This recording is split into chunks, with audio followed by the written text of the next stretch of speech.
Hello, this week I'm performing out at Troy University in Alabama. I don't have enough time to do a full quartet this week, but I do want to put out a video, and I've had a whole bunch of requests to do a demo on my looping, and so I'm going to show you kind of how I do it when I go out and perform live.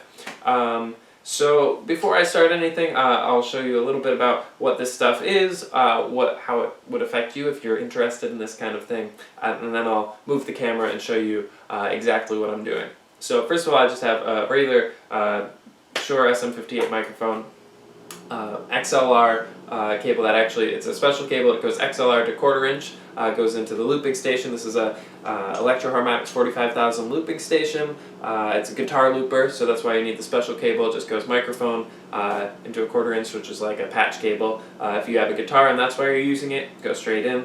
And then I have 1/4 inch out going to my mini mixer, and then the mixer going to the amplification sound system wherever I am. It's a little redundant here since I'm sitting on the amp and can actually change the settings here, but when I'm on stage I want to have the flexibility to change these things without having to talk to a sound guy in the back that might not understand all the stuff that I'm using. This is a foot controller that allows me to control some of the settings on the looper without having to use my hands. So once again, the Electro-Harmonix 45,000. There are a million different loopers out there, and I would say if you're interested in looping, don't just go out and buy one. You need an amp to even hear it. There's all sorts of stuff that's just kind of unnecessary. The whole thing, if you're not going to be performing live, you don't need a looper. You can do it on software. When I started, I used Audacity, and I did like fake looping where I would record in little sections and then copy and paste them and make that loop, and then record another section and copy and paste it until I had the end product, which is exactly the same as if you're looping. And then I used Ableton Live to do the famous ones, Happy and Coldplay or whatever it is. I used Ableton Live to do it on my computer. That was actually a pretty annoying setup, to be honest. Things kept crashing and not working and bleeding over and not lining up, and so I ended up having to go in and fix things all the time just to make sure everything lined up at the end. And then after Happy went viral, I decided I really needed to invest in something to perform live. So it wasn't until after all of that when I decided I needed to invest in some hardware. So I didn't have to bring my computer on stage and worry about any of that. So this is the one I went with, and I'll tell you a little bit why after I move the camera. Alright, so here is what I'm looking at when I am looping live on stage. So first of all, we have, I'll just go through all of the buttons that we're looking at. Track select, that's which track is armed to record. We have stereo mode, that's if you have two inputs, you can actually record them both at the same time on two different tracks and have them isolatable, if that's a word, after. I rarely use that. New loop is how you start and record over whatever was there before. 4 individual tracks, and then you can mix down to one, so whatever you have here, you can move them all down to one track over here by pressing that button. Tempo slider changes the tempo, and it's really both the tempo and the pitch. I'll show that in a little bit. External clock if you're using with some digital audio workstation or something on your computer. Quantize allows you to go exactly to their click track. I don't use that mode. Reverse reverses it. I'll show you why that might be exciting later. Punch in allows you to record over what was in that track, even just for a short bit of time. I'll show you that as well. Octave down moves everything an octave down and twice as slow, as long as that's pressed. Test. Okay, so new loop. It will automatically start on loop 1. I have a foot controller that allows me to change the track. You can see the light moving. It's the same as this button. And then the record button acts a little differently from the foot pedal, and I'll show you how. If I hit record, 1, 2, 3, 4, 5, 6, 1, 2, and then I hit it again and it automatically starts playing. 1, 2, 3, 4, 5, 6. Now if I do it over here, 1, 2, 3, 4, 5, 6. If I hit record again up here, it doesn't start playing automatically. Okay? So foot controller and on here acts a little differently. 1, 2, 3. It's still there, but it doesn't automatically play unless you're doing it with the foot controller. So, foot controller, record. 1, 2, 3, 4, 5. 5, 6. 1, 2, 3, 4, 5, 6. Okay, so that's the first thing we have on track 1. You can record as many times on top of track 1 as you'd like, but then you cannot isolate them. They're not separate tracks unless you record them on each track. So 1, 2, 3, 4, 5, 6. 1, 2, 3, 4, 5, 6. 1, 2, 3, 4, 5, 6. 1, 2. So now we have 1, 2, 3. on track 2. 1, 2, 3. On track 1. So this applies through all the other tracks. You can have them isolated the entire time, and that's basically how this works. This is the first thing that you have to look into if you want a looper, is how many isolating tracks you have and what are the options. Some only have 3 tracks, and you can only play 1 and 2, or 1 and 3, or you can only play, different combinations of them. This one is totally isolated. 1, 2, 3, 4. They're faders, so you can actually change how much of each 1, 2, 3, 4, 5, 6. you have in each, and then they're totally isolatable, which means you can bring in 1 and 3, or just 1 and 4. There's any combination is totally fine, whereas some loopers are not that way. Usually those are the ones that are all foot pedals, and it's a little bit more awkward, but this one has these nice faders, and it's very simple. So that's the first thing, is how many tracks you have to work with. Now again, I can record on top of this as many times as I want. I'll show you that. 1, 2, 3, 4, 5, 6. 1, 2, 3, 4, 5, 6. 1, 2, 1, 2, 5, 6. 1, 2, 5, 6. So that's all on track 1. I cannot isolate any of those parts. I can't go back. There's no way to do any of that. So that's all on track 1. 1, 2, 1. But 2 is still isolated. 1, 2, 3. Okay? With the exception of a little bit of bleed over since I'm recording right in front of the amp like an idiot. So, keep that in mind if you're looking for a live looper to record live or to film live and do live performances. So, first thing you need to look into, say it with me, how many isolatable tracks? Still don't know if that's a word. The second thing, possibly more important, is a variable or fixed phrase length. This one is a fixed phrase length, which means whatever I did for that first one, which is annoying to listen to now. Watch this play button. Restarts right there. Restart. Restart. So that's the length of the phrase, no matter what I want to do in the future. So if I want to add a bass line, and it's just going to be boom, boom, boom, boom, boom, boom, boom, boom, boom. I have to do it the entire time of that phrase. I can't just do it once, boom, boom, boom, and think it's going to repeat again. I'll just do it so you can see. Boom, boom, boom, boom, boom, boom. So again, if I wanted it to repeat, I would actually have to do boom, boom, boom, boom, boom, boom, boom, boom, boom, boom. So I just used the punch-in because it wasn't great the first time. So that allows you to keep recording over the loop until you're ready and you have a good take. And then you can turn off that punch-in and it'll continue to loop. So, phrase length. This is a variable phrase length. Some loopers will let you do half of that initial phrase length. They'll let you do double that initial phrase length. They'll let you do even crazier versions of that, a third of it or a fifth of it, or sometimes it's no correlation whatsoever, so it'll never line up completely unless you want it to.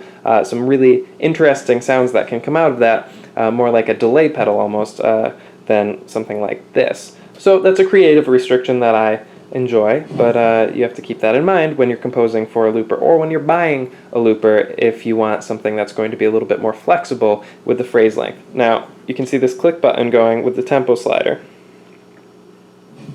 That changes a whole lot of stuff. You see this button here, or the little LED there. It will light up when you're on where you initially recorded. So that should sound just normally like I had it. However, if I slide it up or down, it's going to change the tempo, so it's going to get faster or slower, and it's also going to change the pitch.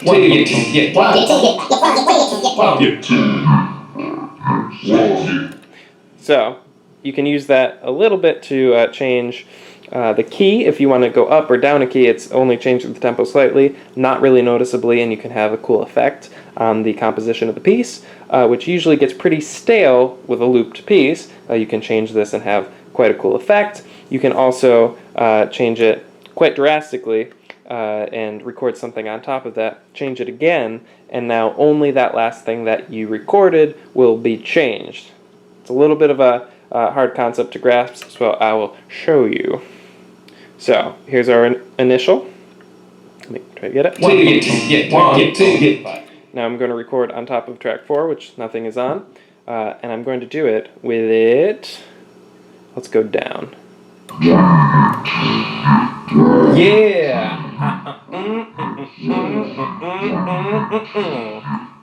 Yeah.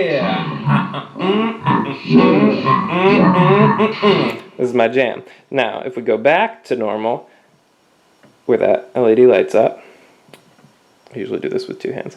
Now remember, everything else will be back to normal, but that last thing that I just recorded will be up, all the way up here.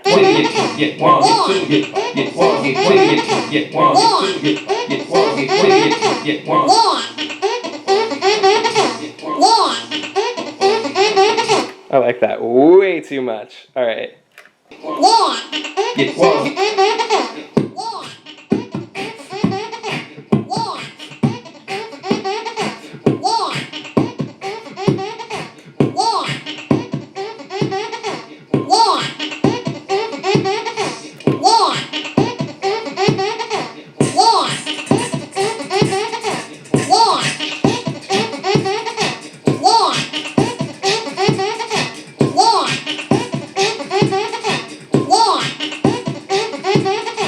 Anyway, alright, so now we got the octave button, which brings everything down an octave. You can use this in the exact same way. Yeah! That's funny.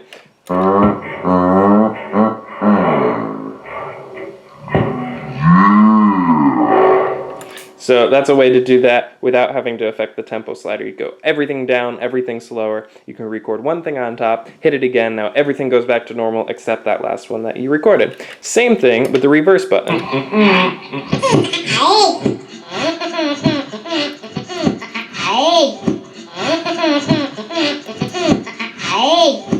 1, 2, 3, 4, yeah. 1, 2, 3, 4, yeah. So now, when I hit the reverse button, everything will go back to normal, except that last one that I recorded. Okay?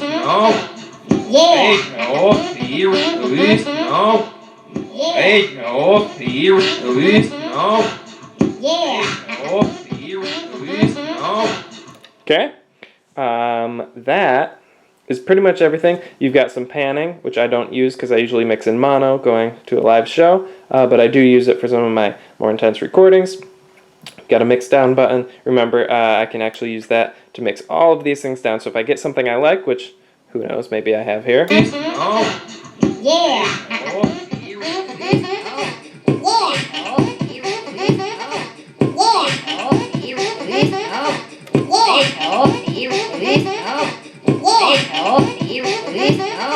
So now it's playing both the mix down and all these tracks. So it just got doubly as loud. But if I turn all of these off,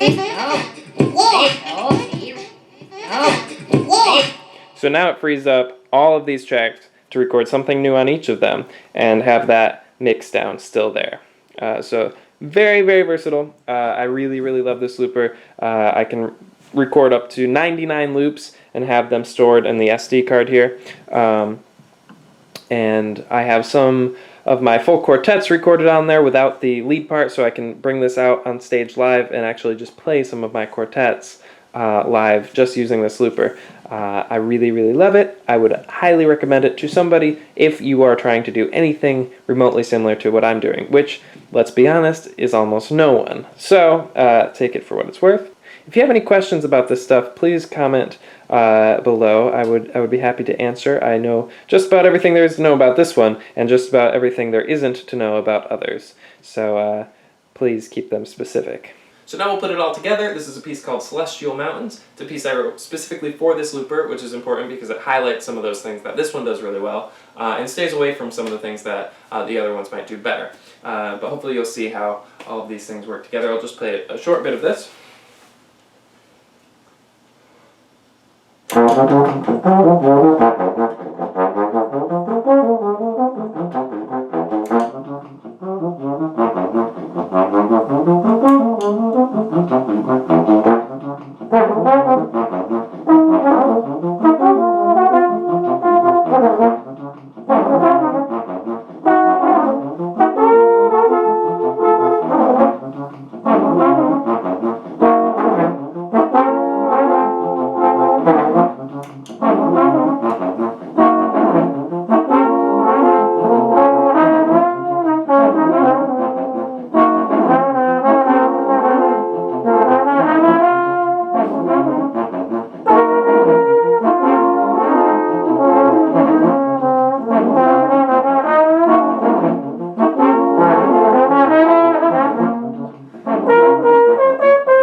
Alright, but before I go, I want to show you exactly what we ended up with. It's a really good way to kind of close it out and see how these things work together. So, track 1 sounds like, well, let me turn it down a little bit, sounds like this.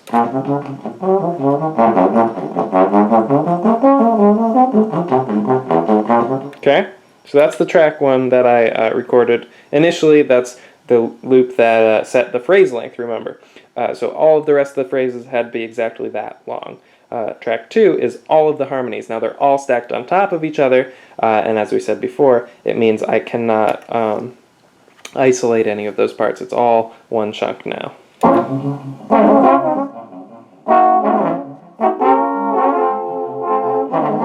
Okay? Track 3 is just the melody. That never changed.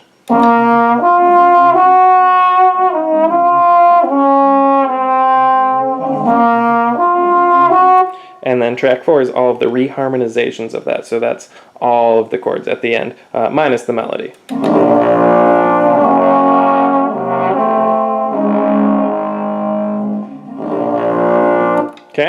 Now there are some things that I never did for good reason, like track 1 and track 4.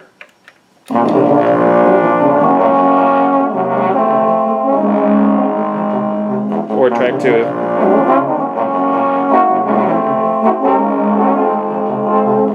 Obviously the reharmonization and the original harmonization don't sound too good together. The only other thing that I did was the octave down, which was right at the end, and it's how I kind of ended the whole thing, using the octave down and then reversing it to make that chord last much longer.